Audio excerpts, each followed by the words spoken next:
Untuk menguji cinta pacarnya, Shuyan mengurung diri di ruang tertutup dan pura-pura menghilang. 2 hari pertama, hilangnya Shuyan membuat pacarnya, Cheng Zheng, gelisah. Shuyan puas dengan reaksi pacarnya. Namun hari ketiga, Cheng Zheng membawa pacar barunya pulang. Saat itu Shuyan sadar leluconnya keterlaluan. Ia buru-buru mengambil kunci keluar, tapi kunci tidak bisa membuka pintu. Shuyan juga mencoba menelepon, namun di ruang tertutup itu tidak ada sinyal. Kali ini Shuyan panik, karena pacarnya tidak tahu di rumah ada ruang tersembunyi seperti ini. Itu berarti dia akan terjebak di sini sampai mati. Tanpa disadari, saat Shuyan menerima akibat perbuatannya, dia juga telah jatuh ke dalam perangkap orang lain. Cheng Zheng adalah konduktor jenius, berasal dari latar belakang sederhana, dan selalu bekerja keras. Sedangkan Shuyan adalah pemain cello di orkestra. Berbeda dengan Cheng Zheng, Shuyan adalah gadis kaya sejati. Ibunya bahkan adalah pemimpin orkestra, sehingga Shuyan yang tumbuh dengan penuh kasih sayang selalu bersikap egois. Hingga suatu hari, sebuah peristiwa terjadi dan mengubah nasib semua orang. Cheng Zheng hanya berbicara beberapa kalimat dengan pemain biola, namun hal itu langsung memicu keinginan Shuyan untuk mengontrol dan memiliki. Shuyan memutuskan untuk memberikan hukuman kecil pada Cheng Zheng, sekaligus menguji seberapa besar cinta Cheng Zheng padanya. Shuyan meminta bantuan sahabatnya, Mei Zhu, untuk membantunya menjalankan rencana itu. Agar rencananya sempurna, Shuyan meninggalkan video untuk Cheng Zheng. Menurutku kita tidak cocok, jadi aku pergi sendirian ke Paris. Jangan mencariku dan jangan memikirkanku. Setelah itu, Shuyan membawa makanan 3 hari, lalu dengan harapan masuk ruang rahasia. Sementara itu, Mei Zhu diatur Shuyan masuk orkestra, sengaja dekati Cheng Zheng demi memperberat ujian. Tanpa disadari, inilah yang disebut mengundang serigala ke rumah. 2 hari pertama, kepergian Shuyan membuat Cheng Zheng gelisah dan kacau. Sikap Cheng Zheng itu membuat Shuyan puas, bahkan ia bangga dengan rencananya sendiri. Pada hari ketiga, Shuyan memutuskan keluar dari ruang rahasia untuk memberi kejutan pada Cheng Zheng. Pintu besar itu tak bisa dibuka. Ia ingin menelepon, tapi ternyata di ruang rahasia itu tidak ada sinyal. Shuyan tidak takut. Ia yakin Mei Zhu pasti akan datang menyelamatkannya, sehingga ia senang bermain sendirian, seolah-olah bermain permainan di kurung. Tanpa ia sadari, tak lama lagi ia akan membayar mahal atas kepolosannya itu. Sementara itu, Cheng Zheng dan Mei Zhu menikmati minuman dan mengobrol gembira di malam hujan. Setelah beberapa putaran minum, mereka berdua duduk di mobil, menunggu Daijia. Mei Zhu mengeluh minuman belum cukup memuaskan, dan jika menemukan tempat minum beberapa gelas lagi pasti sempurna. Mendengar ucapan Mei Zhu, dalam benak Cheng Zheng tanpa sadar terbayang sosok anggun Mei Zhu, pinggang rampingnya yang seksi sudah lama membuatnya tergoda. Mei Zhu akhirnya berhasil mewujudkan langkah pertamanya, sedangkan Cheng Zheng, niatnya bukan hanya untuk minum. Di bawah pengaruh alkohol, 2 orang berniat tersembunyi mulai merasakan perasaan ambigu.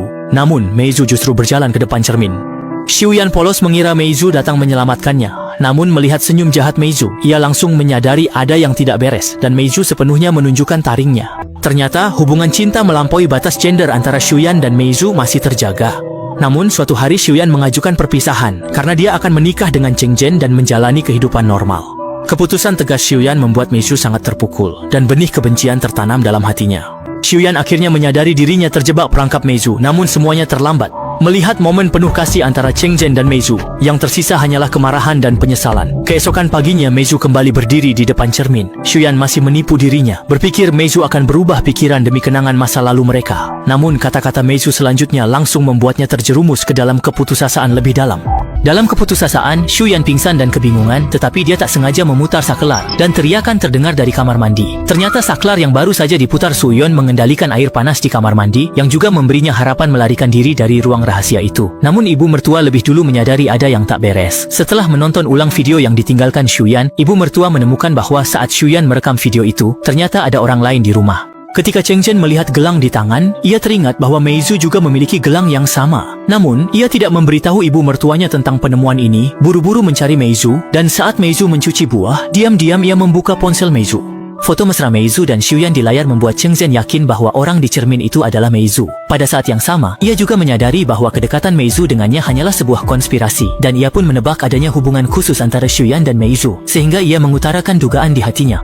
Meskipun Mei Zhu menyangkal, Cheng Zheng tak lagi mempercayainya. Sementara itu, Shuyan telah menghabiskan makanan terakhirnya. Untungnya masih ada mie instan di ruang rahasia itu. Meskipun sudah kedaluarsa, setidaknya itu bisa membuat Shuyan tidak mati kelaparan. Setelah membersihkan jamur di permukaannya, Shuyan tetap menggigit dan memakannya dengan terpaksa. Setelah beberapa hari tidak pulang, Cheng Zheng muncul, membuat Shuyan gembira. Ia memukul kaca dengan keras, berusaha menarik perhatian Cheng Zheng. Namun yang tidak disangka Shuyan, kaca buatan Tiongkok itu kuat, tidak mengeluarkan suara. Dalam keadaan cemas, ia teringat pada saklar-saklar itu. Aliran air yang tiba-tiba menghilang juga menarik perhatian Cheng Zheng. Kamu baik-baik saja, kan? Akhirnya Cheng Zheng memastikan bahwa Shuyan memang ada di balik cermin. Ia pun langsung mengangkat pot bunga. Namun tepat saat hendak memukulkannya, ia tiba-tiba berhenti, karena Cheng Zheng merasa takut. Interaksi barusan menunjukkan Xiuyan bisa melihat segalanya melalui cermin. Semua kegilaan yang aku dan Meizu lakukan beberapa hari ini pasti sudah dilihatnya. Jika Xiuyan berhasil diselamatkan, dengan kepribadiannya, dia pasti akan membalas dendam gila-gilaan, dan aku akan kehilangan segalanya. Kekhawatiran seperti inilah yang akhirnya membuat Cheng Zhen memilih pura-pura tidak melihat. Cheng Zhen menemui Meizu, menanyainya mengapa tidak menyelamatkan Xiuyan, bahkan menuduh Meizu melakukan kejahatan. Namun Meizu tidak setuju. Pertama, Xiuyan masuk ruang rahasia itu atas kemauannya sendiri. Jadi aku bukan melakukan kejahatan. Paling-paling hanya membiarkan orang dalam bahaya. Selanjutnya, Meizu melemparkan keputusan menyelamatkan Xiuyan atau tidak kepada Cheng Zhen. Jika Cheng Zhen ingin menyelamatkan Xiuyan, Meizu tidak keberatan. Jika tidak ingin menyelamatkannya, dia juga tidak menentang. Cheng Zhen pun terjebak dilema. Di satu sisi ia tak bisa mengabaikan suara hatinya, namun di sisi lain ia takut balas dendam Xiuyan jika berhasil keluar. Itu adalah tekad. Itu benar-benar cinta.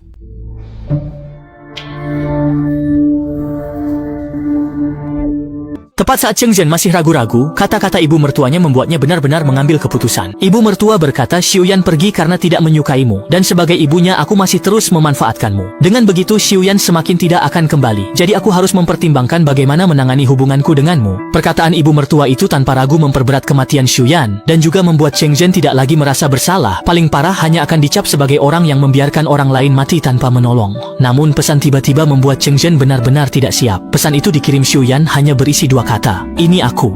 Pada saat yang sama, Meizu menerima pesan dari Xiuyan. Kalian berdua bahagia, kan? Meizu panik, karena jika Xiuyan mengirim pesan kepada mereka berdua, itu berarti dia mengirim pesan kepada orang lain. Begitu Xiuyan diselamatkan dan menceritakan semuanya, mereka akan berubah dari sekadar membiarkan orang mati menjadi pelaku pembunuhan berencana. Jadi mereka harus menyelamatkan Xiuyan sebelum orang lain mengetahuinya. Tanpa mereka sadari, pesan yang mereka terima sebenarnya dikirim ibu mertua. Karena ibu mertua sudah lama mencurigai Cheng Zhen, maka ia membuat ulang kartu telepon Xiuyan untuk melakukan mengetuk gunung menggertak harimau. Jika Cheng Zhen dan Meizu tidak melakukan hal buruk, mereka akan segera menemui ibu mertua setelah menerima pesan itu. Sebaliknya, mereka akan absen dari latihan sore ini. Sekretaris ibu mertua masuk. Cheng Zhen dan Meizu baru saja meminta izin padanya untuk tidak bisa mengikuti latihan sore. Keduanya belum menyadari telah jatuh ke dalam perangkap ibu mertua, dan dengan tegas membuka pintu ruang rahasia.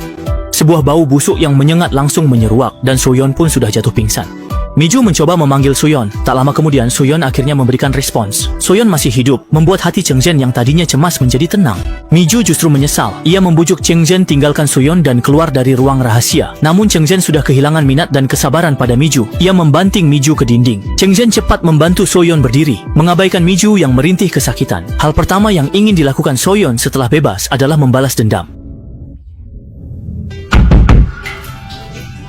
Setiap detik yang berlalu, ingatan akan pengkhianatan Cheng Zhen terus menghantuinya, memicu gejolak emosi yang tak kunjung padam. Meskipun ia berusaha keras untuk menampilkan citra ketenangan dan kemurahan hati di hadapan orang lain, di balik topeng itu, bara dendam masih menyala terang, menunggu waktu yang tepat untuk membakar habis segala yang menghalanginya.